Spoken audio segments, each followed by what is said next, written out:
The impact of releasing private memos, private reports from the military when they're in operations is incredibly dangerous. All right, go to my book. Sure, I believe you agree with that. I agree with that. I agree with that. But go to my book and see.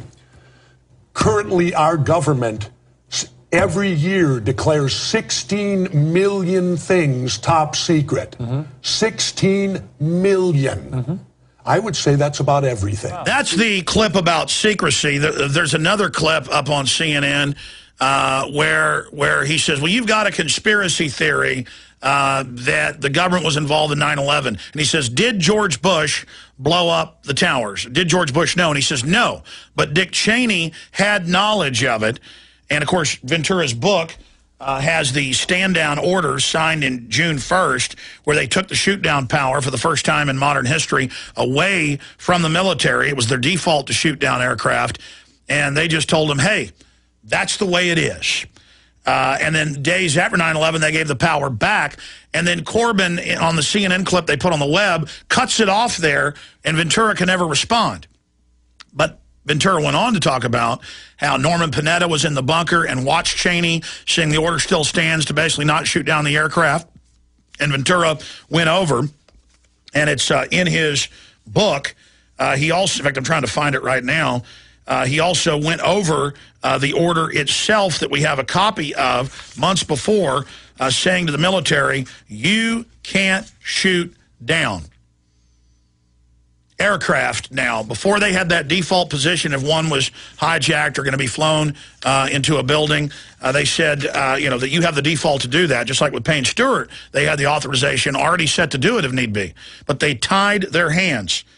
In fact, let me just get the actual page of this. It's page 216 in his new book, by the way, that's available at Infowars.com, page 216.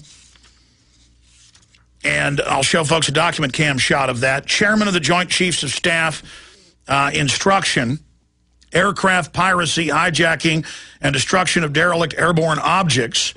And in the cancellation of the document that was in place and then reauthorized in 97, but in place when NORAD was set up in 1957, it goes on to cancel CJCSI 3610.01 that authorized and had the default position for the Pentagon under NORAD control to shoot down any aircraft that were planned to be used as weapons or that were derelict and going to be crashing into population centers.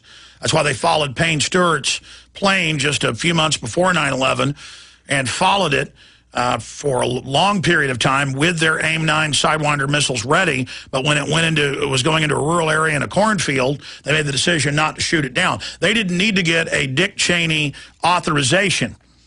But on that morning, Dick Cheney was there in control, not just signing this order June 1st and giving it to Rumsfeld months before 9/11, but he was there that morning in control in the bunker to make sure and to say, no, the order still stands.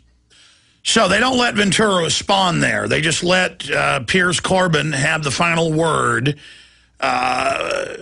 Ladies and gentlemen, FBI agents in Phoenix, in Florida, in Minneapolis, St. Paul, Minnesota, in San Diego, all said these guys are wanting to basically hijack planes and fly them in the World Trade Center. That was in a memo. And the FBI agents were then reprimanded for continuing their investigations.